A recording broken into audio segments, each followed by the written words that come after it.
Final card, Gandalf attacks. He has to go for broke and does a smash, 3 crush. Did you predict that I would do that, is the question. Of course I did. Of course Saruman did. That might be it. We need a 6 on one of them to get up and get off this board. There we go, big 6. We managed to wake Pippin back up. That's huge. And at the start of turn 3, Tom Bombadil hears the Hobbit's cry and arrives. The fog then lifts. And... oh, Poor Merry. Merry's just been murked. It's a 4 up, so Merry is sacrificed. He's removed from the board and entombed inside a barrow. Oh, wow. Double 6. Could Pippin be moving his way into Bravest Companion? I mean, a single 4? Wow, 2 wounds from Pippin. He could have slain him on his own. It's unbelievable.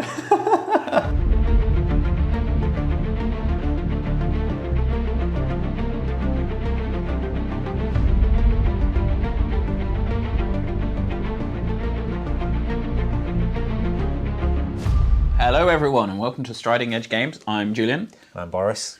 And we are here on our rest point video. This is the second rest point of our Quest of the Ringbearer series. Yeah, we've finally got to Bree. Yeah. We're having, Which is it on, oh, he's elsewhere. Is it a plate, he's got a plate of cheese and beers.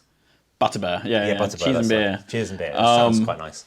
Yeah, which actually is probably worth pointing out. We've changed this from the actual, the book rules because inexplicably the rest point after the Barrow-Downs is Tom Bombadil's house, which is crazy because the Fellowship go to Tom Bombadil's house, then to the Barrow-Downs. So that's insane. Yeah, so, you know, obviously it's got to be Bree. Yeah. It's an example of our nerddom, I think. But yes, the rest point is now called Bree because the Hobbits get to Bree. They have a nice, I don't know if they have a nice night's sleep, but they have some beer and some cheese and hang out and have a... I mean, for a Hobbit, that's a good rest. That's a rest. So we're calling this the rest point. It's the end of the bookmark of the last 3 missions. So if there were any ongoing or any missing fate runes, they're all recovered now in game terms. And thematically, we think it's a nice thing. The Hobbits are now in the Prancing Pony, soon to meet a mysterious Strider. Yeah. And yeah, so we actually, as we know, as if you've watched all of our videos, we added an extra, which is the Wizard's Duel mission. Yeah, so the last group, the last 3. The 3 missions. Before we look forward, like you say, we added the Wizard's Duel from the Fellowship of the Ring Journey book from about 2006 or something. I think it might have been in a White Dwarf before it was in that Journey book. But yeah, certainly, it's a fun little mission, well worth trying out. Yep, it's great fun. Very straightforward. We actually played it a bunch of times. Just for fun. Just for fun, to see how it kind of worked. I played it with my wife. Yeah. Just on the kitchen table, just like, let's try this, get her to roll some dice. She thought it was all right. But no, it was good. I really enjoyed it. And we inserted it in roughly, we had a debate about where it should go film or book-wise, because I think book-wise it's well before I think Gandalf gets captured before Frodo even leaves the Shire. So if we're doing it book timeline, I think it would have to be the first mission of the campaign. But in the film's editing, it's sort of a bit later. So we slotted it in just before the Old Forest, which kind of makes sense. It's fine.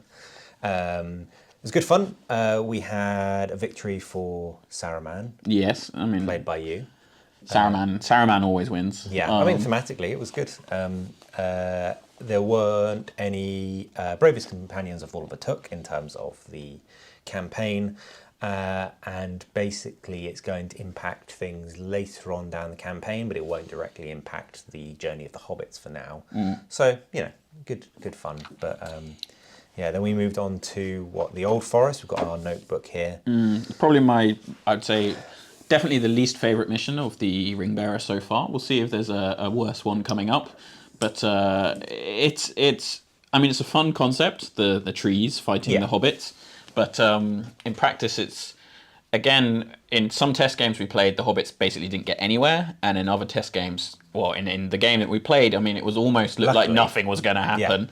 Luckily, because that could have been like a 3-hour-long video. Where it could just be an absolute slog. They all, or more than 2 or more, get paralysed in the first 3 or 4 turns of the game. you're just going to spend the entire game trying to roll paralyzers. Yeah, If because you don't I mean, roll the that six- paralyzer is rough. I mean, it's If you don't roll know, that 6, then and if you're split up and there's no one to help get each other up, it's its own thing. Bravest companion was Pippin, because he managed to shrug off a lot of attacks by trees, which is it's great. actually emerging as something of a theme. You know, because it is as we move on to the next mission that we played after that, which is the Barrow-Downs.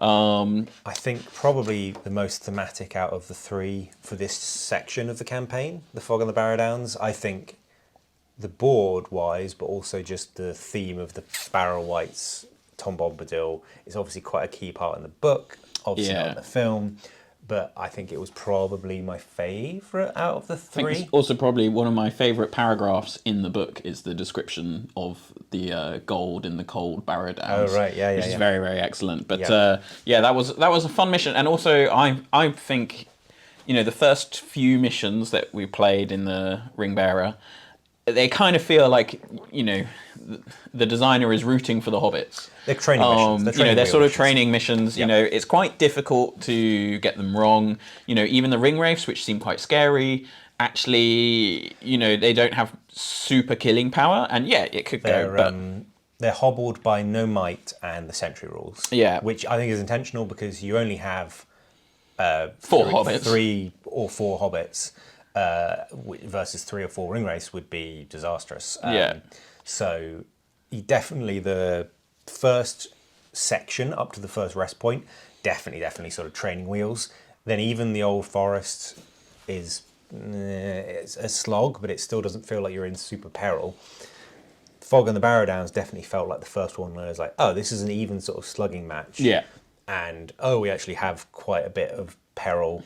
I mean, Mary got sacrificed like from the. I think it was turn 1. It's been a little while since we recorded some previous games. You might notice some lovely bookshelves that Julian's been doing some interior decorating. I think Mary got compelled away or failed his rolls, a courage roll, got compelled away and immediately sacrificed, basically. Yeah, definitely kind of Barrow. Something of a fool of a took there. Yeah, well, he was the fool of a took. I mean, fortunately, he did survive in the poster. He did, because good one, so he couldn't die, and then it was an immediately a rest point. So even if he rolled a 1, which would turn into a 2, and he didn't recover his fate, which I can't remember if he spent or not, he'd then at a rest point. Yeah. So the beard. I don't think not believe you get to spend the fate, but I don't know, yeah, maybe, but definitely the first one. I mean, aside from the thematics of Bombadil turning up, and Goldberry, the Barrow-Downs definitely felt like the first one where it was like, all right, this is a fairly even like slugging match. We had a decent amount of combats, which was really cool. I think the Hobbits actually went the Bombadil did a decent amount of fighting and banishments, but the Hobbits actually cut down a couple. And again, we had down on our notes that Pippin was the bravest companion for a second time in a row, cutting down a Barrow White with no help whatsoever, rolling that 6x4 needed, or 6x5, can't remember, strength 2, defense 8, cutting down a Barrow White. We kept saying ring wraith, cutting down a Barrow White, which is, you know, unusual. Maybe this campaign it will be Fall of a Brandybuck. Fall of a Brandybuck, yeah. That's so far, possible. Although Mary was very brave in the very first mission with Farmer Maggot. That's true. He charged quite a few terror-causing dogs, so you know, who knows? But yeah, so that was fun. I mean, so yeah, with the rest points, as far as I believe briefly touched on, we get all of the resources back. Yeah. You know, unless someone had died, which fortunately is not the case. You know, you just get to kind of move on. So now we're back, we're fresh, we're in Bree. What have we done for Bree, Boris? Everything. Partly why this is a fair bit later. We may look a little bit grayer and more tired, or the tiredness is from long nights. We were up until about 1:30 last night, and then up pretty early this morning, building Bree, basically, because as I think we talked about in the campaign overview, terrain has been one of the major sticking points. Not sticking points, because it's a fun hurdle to overcome. One of the major projects, the models, you know, we've kind of got them out here.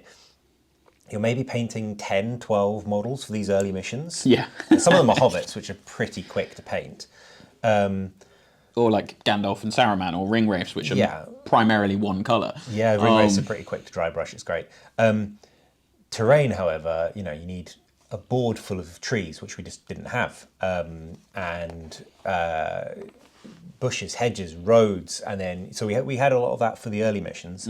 Hobbit hole, which is great. But actually, for Bree, we needed houses, we needed walls, we needed town things like barrels and crates and most importantly, we needed a prancing pony. We needed a prancing pony, which again, I think has been in the concept stage since we first started talking about how the hell are we going to do the pony. Yeah. Coming on a year? Yeah, it's been a while. I mean, we were working on it really almost kind of conceptually before we'd even started filming, if anything. I think so. So we have constructed a pony. We're very pleased with it, actually. Yes, it looks good. We'll show you some cutaways now. It's a labour of love. Yep. With capital L on both of those. It was a hell of a thing. I think it's worth touching on sort of, like you say, we conceptualised it. We had a look around, see if there was anything worth buying that wasn't super expensive, that was worth it. There's a few sort of places that do rough MDF laser cut company that does a few of those. A few that do other bits and bobs. None of them were quite right. Not kind of how we sort of thought of the pony. You're fairly handy with 3D modelling, especially back in the day. It was sort of one of the things, modding video games and that sort of thing, and gave a go at sort of 3D modelling to maybe print it or maybe use it. Sort of concepting, wasn't it? Concept it and then maybe use it as a blueprint to then build it. And kind of alongside, we were building these, again, we'll show them, but you can kind of see them here. We had some Lake Town houses with the GW kit, and they're not quite right for Bree, but basically we had used them to convert into Bree houses, where you effectively get polyfiller. In the UK, it's polyfiller. It's kind of just decorators' caulk stuff, and you put it on so it looked kind of like mortar on the lower levels, and then just paint it. We did a quick contrast method and a lot of rack flesh, that sort of thing. So we did a lot of those beforehand, and then when we got round to building the pony, actually landed effectively on scratch build, foam, balsa wood, cardboard, and a bit of everything under the kitchen sink. Some classic terrain modelling there. I think so. I mean, I've been destroying my fingers cutting out shingles. We'll and also, initially started with shingles that were as close as I could make it to the Lake Town houses, so they matched. Quite small, yeah. That took far too long. So for the other half switched to much larger shingles that were a lot quicker to produce. Yep. Boris has been sacrificing his fingers to the foam safe super glue. The super glue gods, At a point I couldn't unlock my phone with my fingerprint sensor because every fingertip was covered in a layer of super glue. But we did sort of process wise. I think you have a hot wire cutter. We got some polystyrene, built a rough shell, and then effectively cladded it. So built the structure with balsa wood, cutting lots of strips out, super gluing them together, filling in the gaps with polyfiller, and then carving. You kind of get XPS foam and carving chimneys and doing the doors, the windows, all that sort of thing. Then putting on the roof, painting the whole thing. That's what we were doing last night. Very long painting session. But I think it looks fantastic. It looks pretty great, yeah. I think it's excellent. It's kind of heartbreaking it's in one scenario, but we will have, we'll bring it back for something. In the Scouring of the Shire book, that's true. The first scenario in the campaign is, I can't remember the name of it, there's an encounter in Bree, there's some sort of fight in Bree. The scuffle in Bree or something. Yeah. I mean, in 4 to 5 years, we'll probably be there. Or we'll have like a match play game in a nice town, and we'll make sure. Something. We've got to use it again because it's been far too much effort. But I hope you guys appreciate the effort.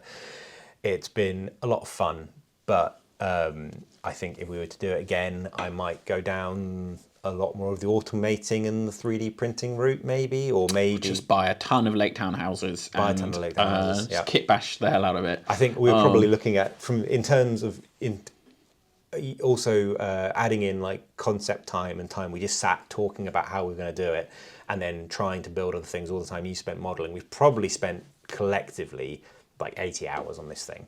So I don't know how much 80 hours of our time is worth, but is it worth like buying 5 Lake Town houses and then just gluing it all together? But you know, we tried. Hopefully you guys appreciate it. It is much bigger and it is the grander building on the board than the other houses, which I think is correct. It is a big sort of coaching in at the centre of town. So I think that's right. I think it's right. Yeah, and it's, I mean, the actual scenario map, which is it's a little rough and ready, but so it's a different building. You'll see once we actually get the board out how exactly it's going to work.